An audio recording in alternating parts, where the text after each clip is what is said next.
We don't need to live our entire life looking at every single person around us and saying, gimme, gimme, gimme, and taking and taking and taking, just like the toddlers do. Yeah. We can grow up out of that. And so when I think about my kids, I go, what do I want for my kids? When I think about the happiness question, all that kind of stuff, it all ties into this. But one of the big things is that I don't want them to think more. I don't want them to think more about what they want to do than who they want to be. Yeah. Because if they'll spend time thinking about who they want to be, we're talking about character.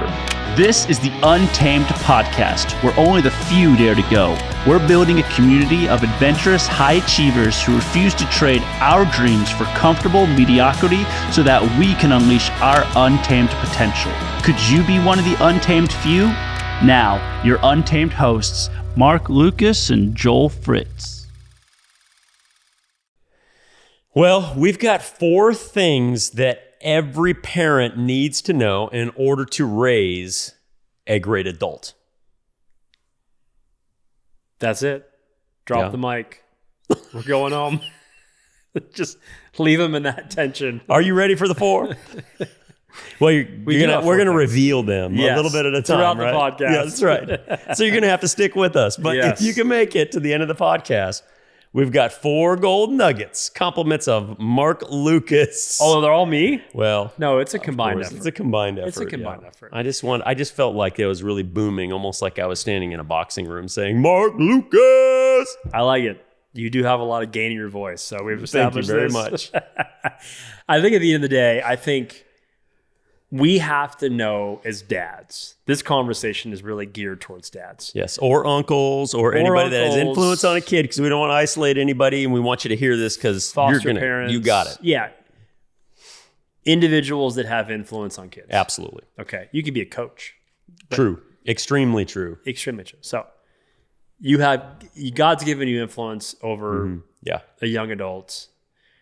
And that really is maybe even the word that we need to use. Because a lot of times, and you shared a funny story, and I won't steal your story because it was funny, but we have these moments with our kids where they essentially want us to treat them in the little nest as a baby for really the entirety of their young adult life until they even go out of the nest. And sometimes even when they go out of the nest, they want to come back in. They want to be treated like a child.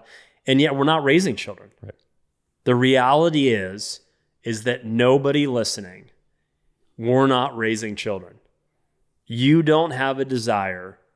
I want to raise a little child that stays a little child for the rest of their lives. No, thank you. No, I mean, Adam Sandler's been in movies. There's been movies made about 30-year-old adolescent men that are alcoholics and losers in a lot of ways, in the sense that they have no job, no life. They're just a little child.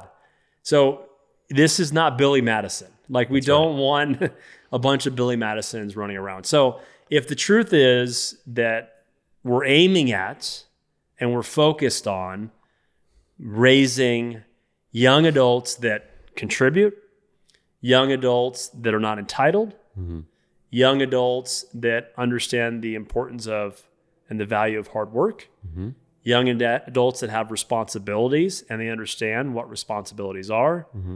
There's this list, young adults that have seen us model what it is to walk in a home of walking and modeling after our faith and even the principles that we have coming out of our faith.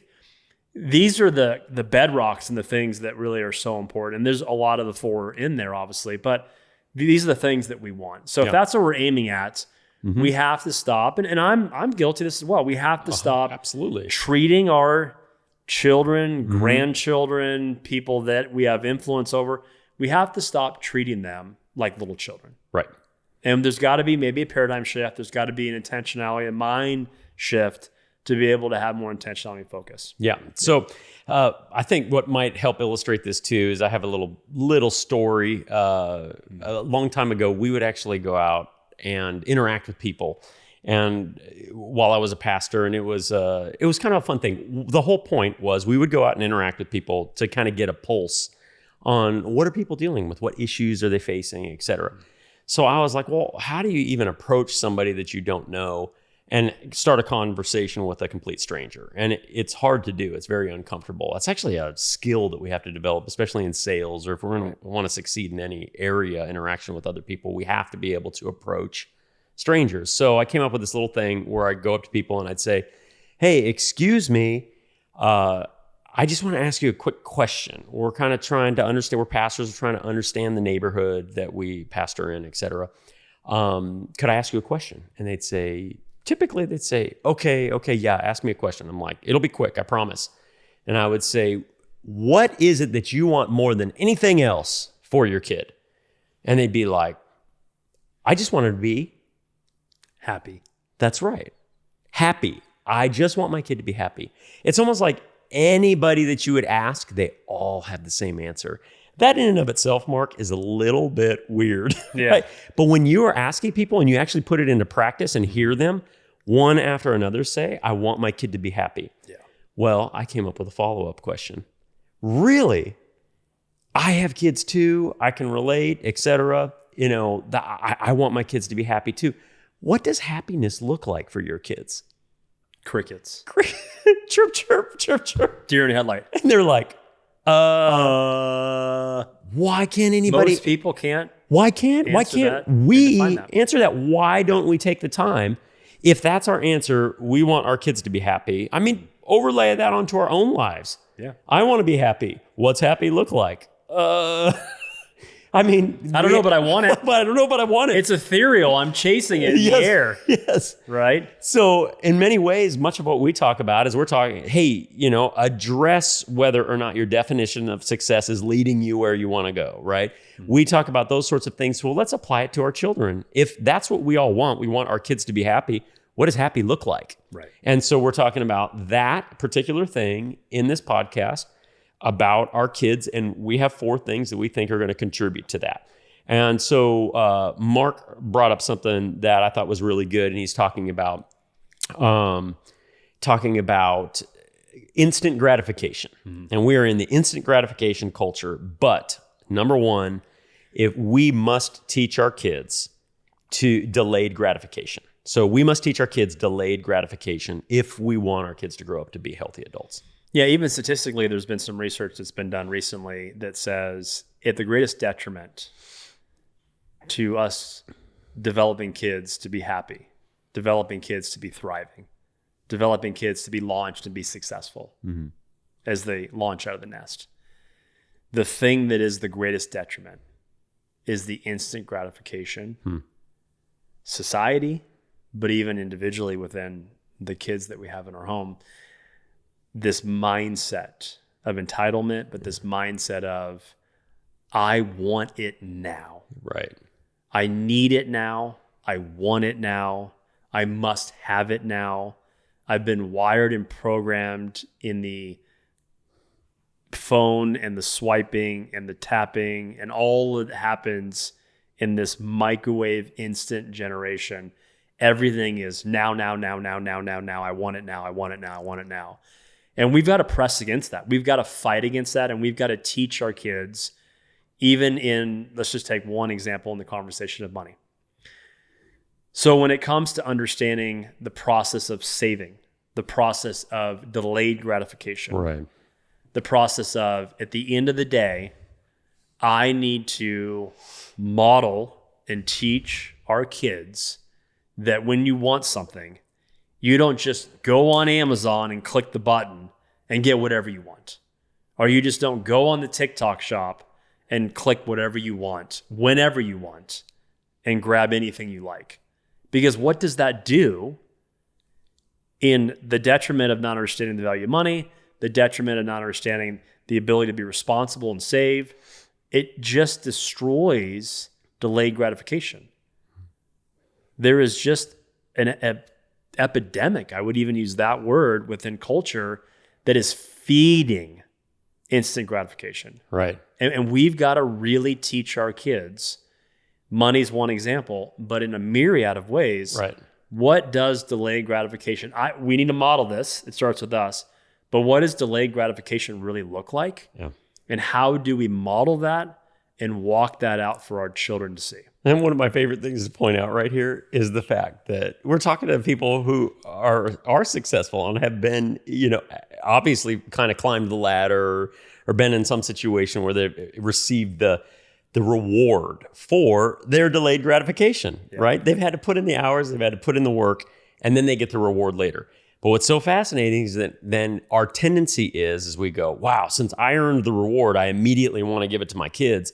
And now we have to build a whole new set of discipline to teach them the very thing that we had to learn in order to experience the success that we have. That's exactly right. It's fascinating. It's fascinating. But when we don't, they're left in a situation where we just want them to magically learn it on their own. And one of those things, after being a youth pastor, you were a youth pastor for many years. I was a youth pastor for a number of years.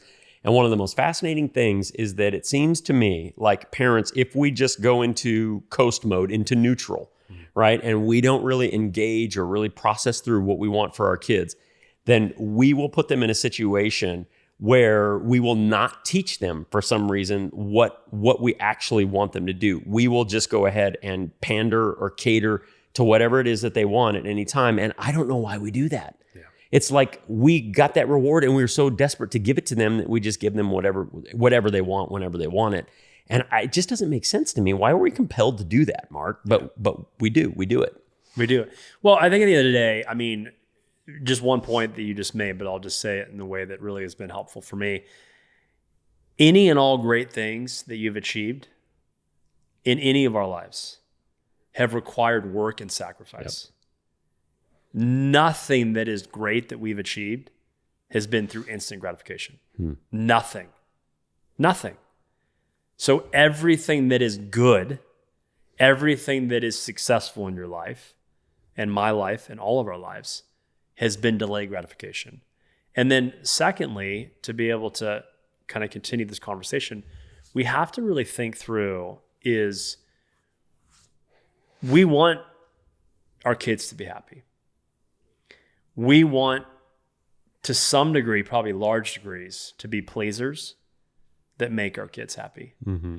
At times to a detriment in the sense that, oh, is that really what you want, Jimmy?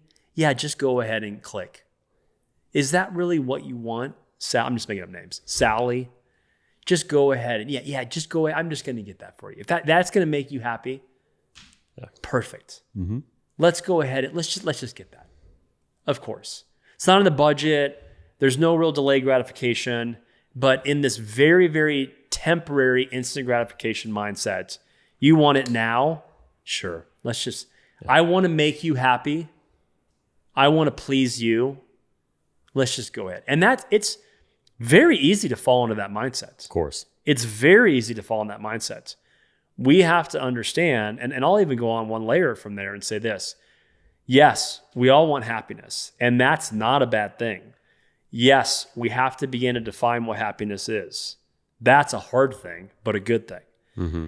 But yes, we want our kids to be happy, but not at the detriment of them being thriving and successful, as we have the opportunity and really the responsibility to launch them into the world. Right. That's the responsibility that's been put on your shoulders if you're responsible for somebody that's in your home or in your responsibilities. That's right. So there is a role and a responsibility and even a mandate that we've been given to do that. Mm-hmm. So yeah, totally agree. And I don't know what's in us that causes us to think that somehow they take a magic pill at 18 years old and become an adult. Now, if we haven't done our job before them, then they're going to have to learn the lessons on their own because we didn't teach it. Yeah. In fact, I'll take a short aside and just tell this quick story, but I did an internship at our church and it became really successful. So we had a lot of young people coming in from Grand Canyon University in Phoenix. And it's just such a cool time that we would have with these young people for 3 months. And we went through all the different things. We wanted them to learn ministry, but what we ended up realizing we had to teach them was life skills because they all needed life skills. And it was almost to the T, depending on how well they were parented was how well they were doing at this stage of life. Mm-hmm. And it's not that people can't learn. They're still honestly, at that age in college, like kind of an adolescent mindset where they're learning and growing and becoming an adult. So they're very ripe for teaching. They want to learn. They want to grow. They want to be the best that they can be. And so it was a wonderful opportunity. But it was fascinating to see the ones that were parented well with intention versus the ones that weren't. And maybe their parents had, were out of the picture. They had to be taught, and they welcomed the instruction, but they were certainly at a deficit. They had to play catch up. And we don't want to put our kids in that situation. We want to raise adults. And that is the point of what we're trying to say. And so that first one right there, delayed gratification. Yep. And then the next one is work ethic, right? So delayed gratification combined with a work ethic, the ability to see play the long game and combine it with work, then is actually going to equal results, right? Yeah, I think in the second one, I think we've got to really, there's a lot to tackle, but I think we've got to tackle the importance of, early on, obviously, it's chores within the home. Helping them practice. And helping them practice that, helping them understand the importance of that. Because there's no kid probably in the universe that's ever heard a chore for the first time and said, that would be amazing, Dad. Yeah. Can I go pick up the dog poop? I'm in. No. That's just not the vernacular and the interaction that we ever have with the child. So we've got to teach them the importance of chores and kind of push them through that to understand the why behind it.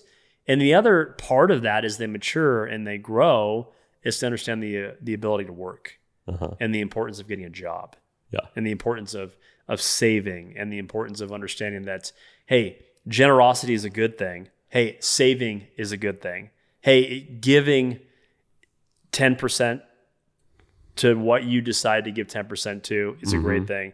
Hey, taking 10% and saving what you have is a great thing. Right. Might be a little bit more if you're saving for a car, obviously.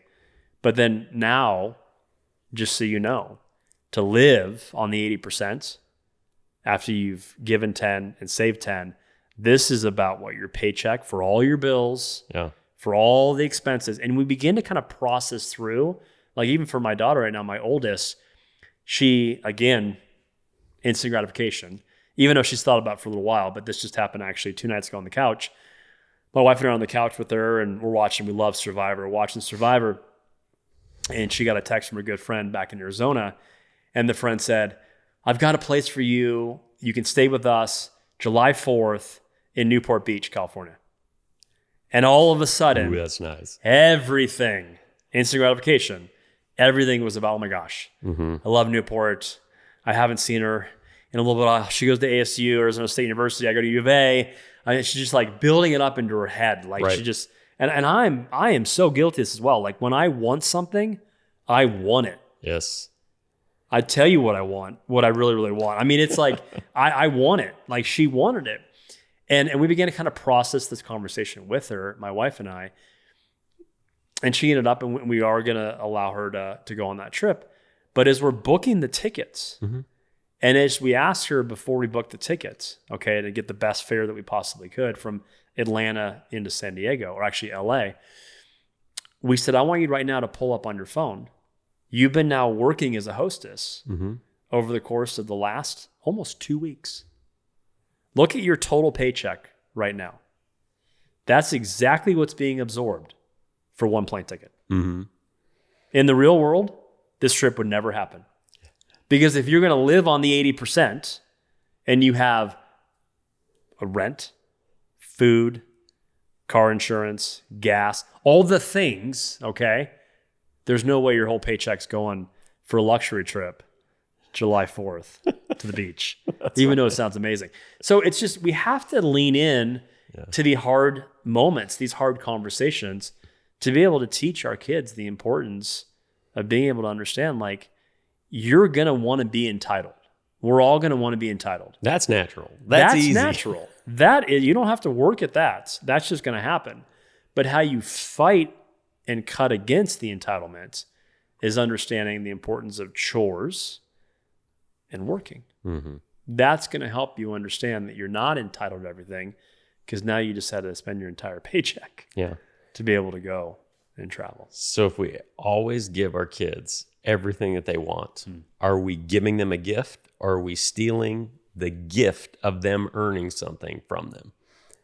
It's so interesting how my kids, This isn't easy. Let's kind of like reframe that again, right? This is not easy because we love our kids and we want to do good things. And Of course. we want all these great experiences, and there's nothing wrong with giving your kids gifts, all that kind of stuff. But if we don't apply any intentionality, then are we taking their opportunity to recognize what it feels like to actually earn something, what it feels like to be a contributor and a producer and somebody who has created something and brought it into the world and then been rewarded for that.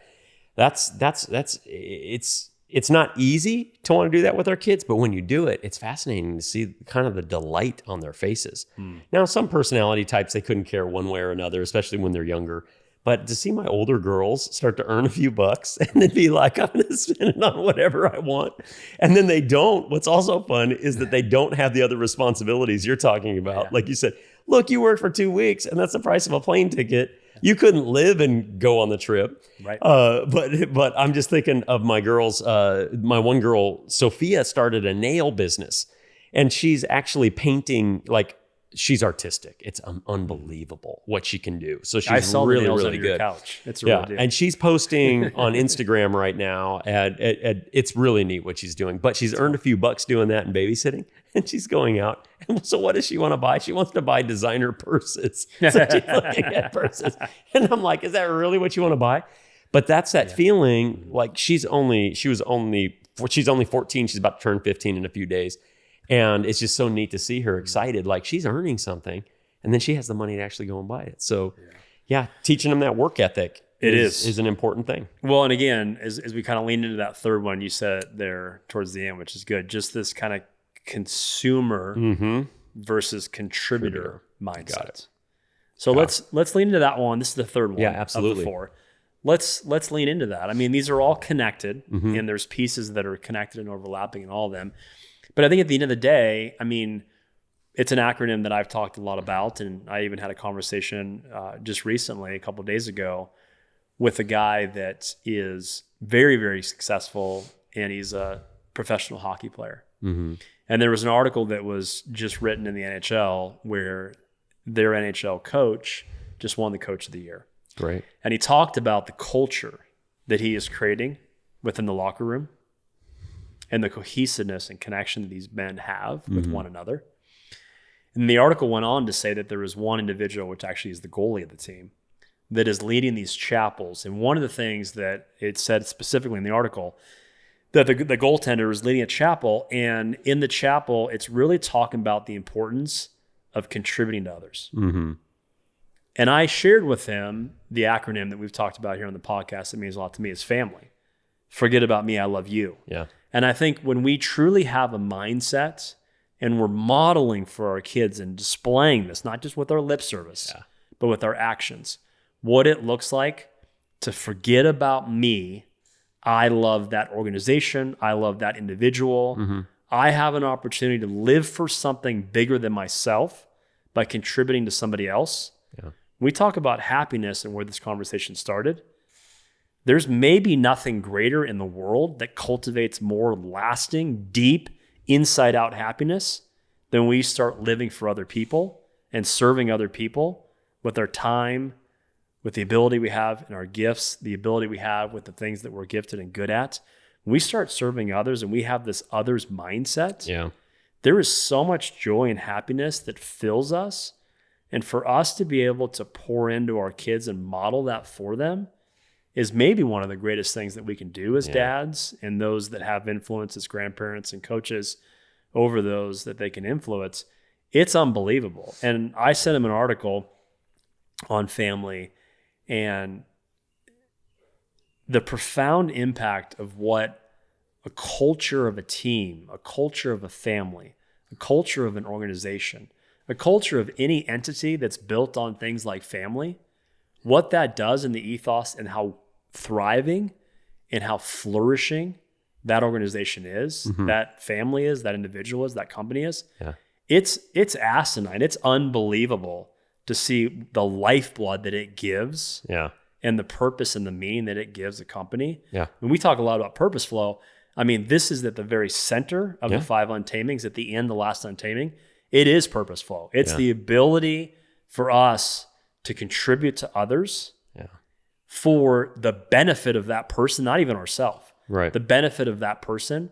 When we begin in this very important conversation of 4 things, this third one might be the most important, but this third one is so important for people to get. Yeah. So you're talking, and this image came into my mind, right? What is the first thing when a kid can speak? They say something along the lines within the first few months is going to be, gimme, I want. Yeah, something like that, right? Gimme, gimme, gimme. And that's the essence of what a child acts like. Yep. So then why do so many successful adults still go, gimme, gimme, gimme, gimme, gimme? I mean, if you wanted to have a descriptor, because people are oftentimes asking, well, what's the difference between a child and an adult?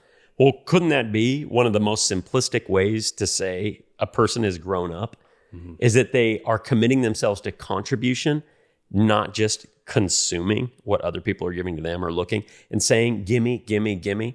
That's what you did when you were 2. Yeah. We can grow out of that, right? We don't need to live our entire life looking at every single person around us and saying, gimme, gimme, gimme, and taking and taking and taking, just like the toddlers do. Yep. We can grow up out of that. And so when I think about my kids, I go, what do I want for my kids? When I think about the happiness question, all that kind of stuff, it all ties into this, but one of the big things is that I don't want them to think more. I don't want them to think more about what they want to do than who they want to be. Yeah. Because if they'll spend time thinking about who they want to be, we're talking about character.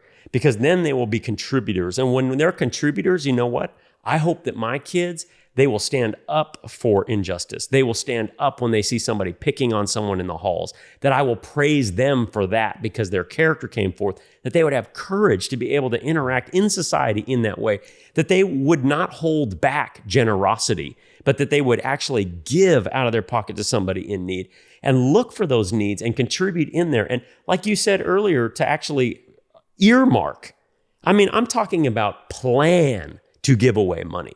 I mean, people out there, I think more and more, every year, it seems like there are less people who are actually earmarking funds and saying, this needs to go to somebody who needs it. This needs to go to an organization that I believe in. But that is absolutely something we need to be doing and training into our adult children. It's so well said. And I think it transitions to the fourth.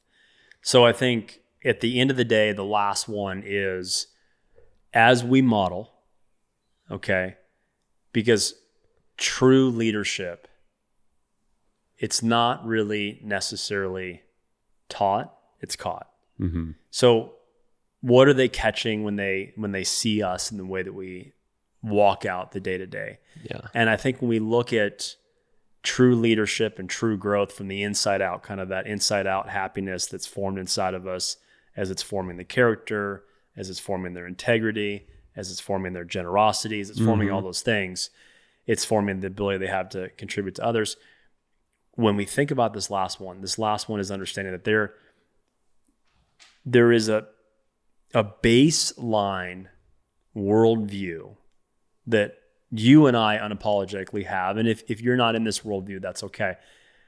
We're glad you're here. But there's a worldview that's a biblical worldview. Mm-hmm. And in this biblical worldview, there is a plumb line.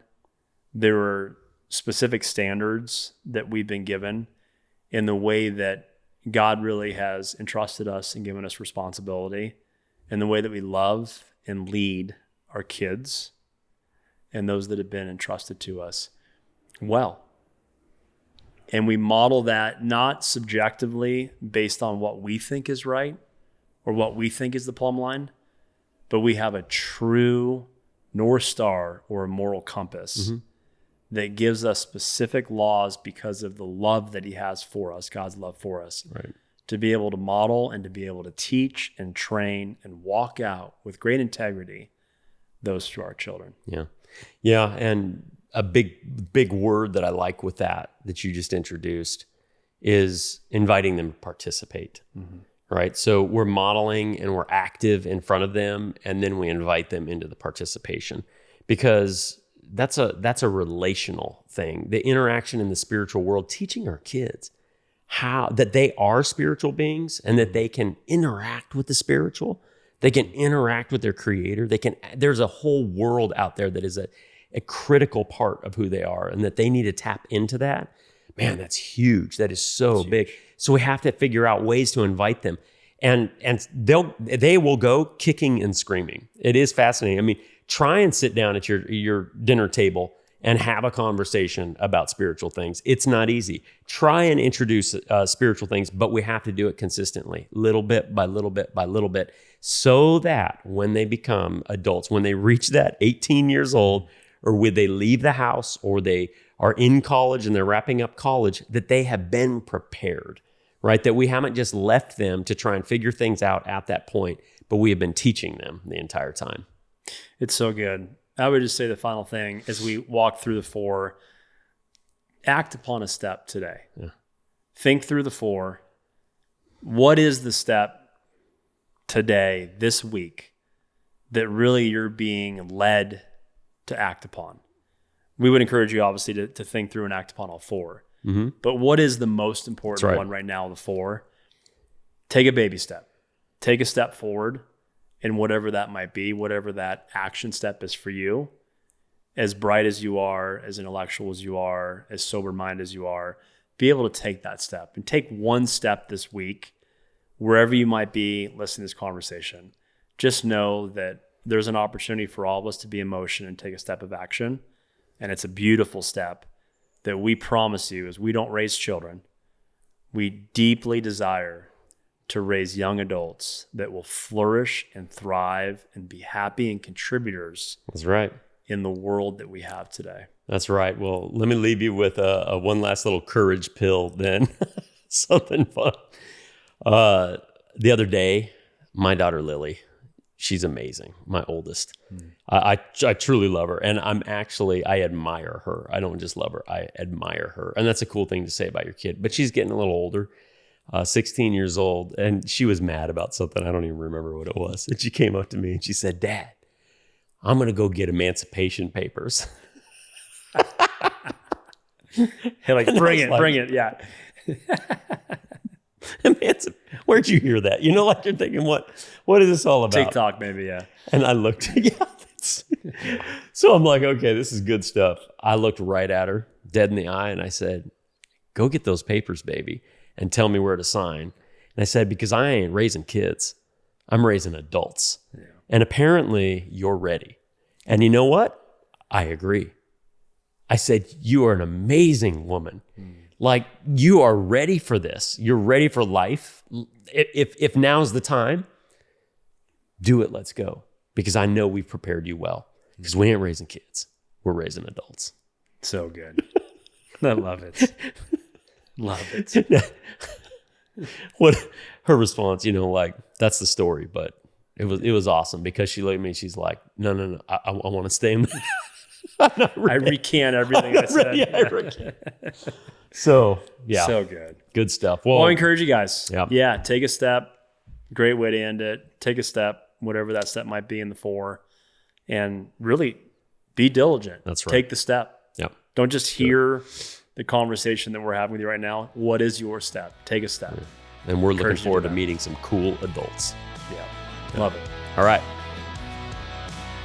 If this episode sparked something in you, please subscribe and even share it with someone who's ready to take their life to the next level. We're always on the hunt for men who are looking to become untamed and release their untamed potential.